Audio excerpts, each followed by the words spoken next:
اعوذ باللہ من الشیطان الرجیم بسم اللہ الرحمن الرحیم۔ راستہ بہت جلد مل گیا تھا۔ اس نے ایک قصبے میں اپنا سامان بیچا اور گھر کی طرف چلا۔ جو ہی اس نے گھر کی چوکھٹ پر قدم رکھا، اس کی بیوی دوڑتی ہوئی آئی اور کہنے لگی، ہم پر خدا نے بڑی رحمت نازل کی، ذرا دیکھو تو تمہاری غیر حاضری میں یہ کون آیا ہے۔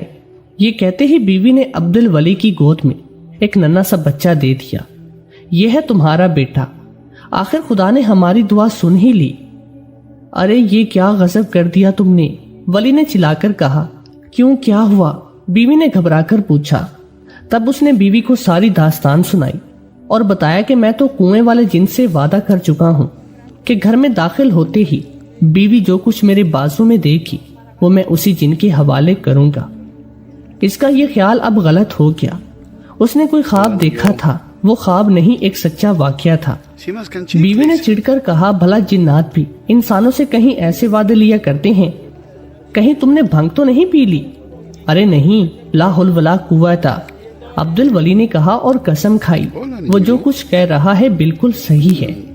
یہ سن کر بیوی کو بھی فکر ہوئی، لیکن اس نے شوہر کو تسلی دیتے ہوئے کہا، گھبراؤ نہیں، میرے پاس ایک تعویذ ہے، وہ میں ابھی بچے کی گردن میں ڈالے دیتی ہوں، اس کی برکت سے وہ خبیث جن بچے کے نزدیک بھی نہیں بھٹکے گا۔ انہوں نے اسی وقت بچے کے گلے میں ایک چھوٹا سا تعویذ ڈال دیا۔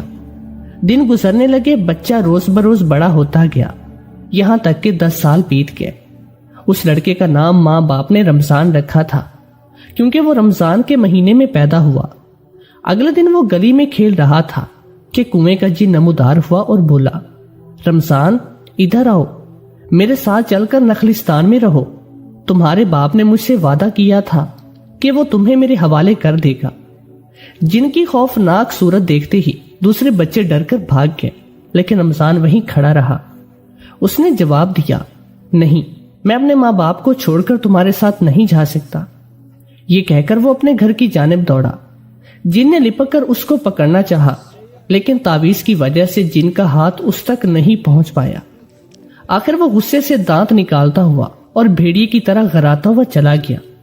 رمضان ہانپتا کانپتا گھر پہنچا اور ماں باپ کو جن کے آئے اور ساتھ لے جانے کی ساری کہانی سنائی۔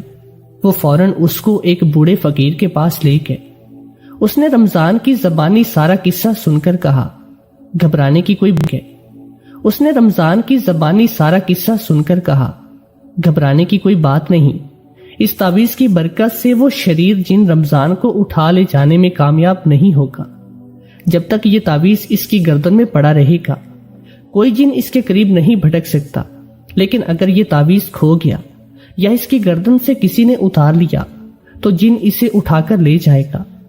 رمضان کے ماں باپ نے اسے اچھی طرح سمجھا دیا، خبردار یہ تعویذ کبھی گردن سے نہ اتارنا، ہمیشہ اسے پہنے رکھنا۔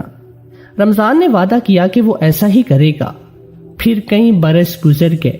آہستہ آہستہ عبد الولی اور اس کی بیوی جن اور تعویذ کے بارے میں سب کچھ بھول گئے۔ رمضان اب 17 برس کا ایک خوبصورت اور صحت مند نوجوان تھا۔ وہ بادشاہ کی فوج میں بھرتی ہو گیا اور لڑائیوں میں حصہ لینے کے لیے جانے لگا۔ ایک دفعہ وہ فوج کے ساتھ کسی جنگ پر گیا۔ سارا دن لڑائی ہوتی رہی۔ اس نے بڑی بہادری سے دشمن کا مقابلہ کیا اور بہت سے لوگوں کو موت کا مزہ چکھایا۔ جب رات ہوئی تو جنگ بند ہوئی اور دونوں طرف کی فوجیں اپنے اپنے خیموں میں آرام کرنے کے لیے واپس آ گئے۔ آدھی رات کو دشمن کے سپاہیوں نے ایک دم ہلہ بول دیا۔ 2 سپاہی رمضان کے خیمے میں گھس گئے۔ رمضان نے جلدی سے تلوار اٹھائی اور ان کا مقابلہ کرنے لگا۔ تھوڑی دیر کے بعد دشمن کے چند سپاہی آئے۔ اب اکیلا رمضان ایک طرف اور 5-6 دشمن دوسری طرف، سب کے ساتھ لڑنا اس کے لیے دشوار تھا۔ قریب کہ وہ ان کے لیے ہاتھ سے مارا جائے، اچانک زوردار دھماکہ ہوا۔ ایک ہیبت ناک جن دشمن کے سپاہیوں پر ٹوٹ پڑا۔ جن کو دیکھتے ہی سپاہی تتر بتر ہوئے اور یوں رمضان کی جان بچ گئی۔ میں تمہارا شکریہ ادا کرتا ہوں، رمضان نے جن سے کہا، اگر اس وقت تم نہ آتے تو میں مارا جاتا، لیکن یہ تو بتاؤ کہ تم نے آخر میری جان کیوں بچائی؟ جن نے کہکا لگایا، یاد کرو ایک دفعہ جب تم چھوٹے سے لڑکے تھے، میں تمہیں لینے کے لیے آیا تھا۔ تمہارے باپ نے 17 برس پہلے مجھ سے وعدہ کیا تھا وہ تمہیں مجھے دے گا، لیکن اس نے اپنا وعدہ پورا نہیں کیا اور تمہارے گلے میں تعویذ ڈال دیا۔ خیر، کبھی تو مجھے موقع ملے گا اور میں تمہیں اپنے ساتھ لے جاؤں گا۔ میں نے تمہاری جان اس لیے بچائی کہ میں تمہارا مالک ہوں۔ اب یہ تعویذ اپنی گردن سے اتارو، ابھی میرے ہمراہ چلو۔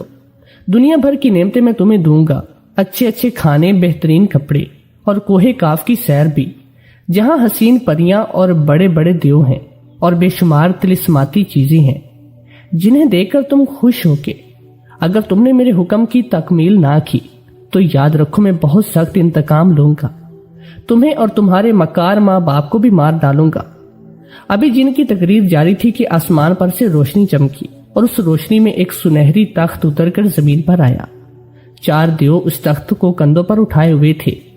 تخت پر نورانی صورت کے ایک بزرگ بیٹھے تھے جن کے دائیں بائیں کئی پریاں ادب سے ہاتھ باندھے کھڑی تھی۔ یہ بزرگ حضرت سلیمان علیہ السلام تھے۔ جن انہیں دیکھتے ہی خوف سے تھر تھر کانپنے لگا۔ حضرت سلیمان علیہ السلام نے روبدار آواز میں کہا، او شریر جن، تو اس نوجوان کو کیا دھمکیاں دے رہا تھا؟ کیا تجھے ابھی تک ہوش نہیں آیا؟ میں معافی چاہتا ہوں میرے آقا، جن نے گڑ گڑا کر کہا، آئندہ ایسی غلطی نہ ہوگی۔ ہم نے تجھے ایسی ہی شرارتوں کی وجہ سے اس کنویں میں قید کیا تھا۔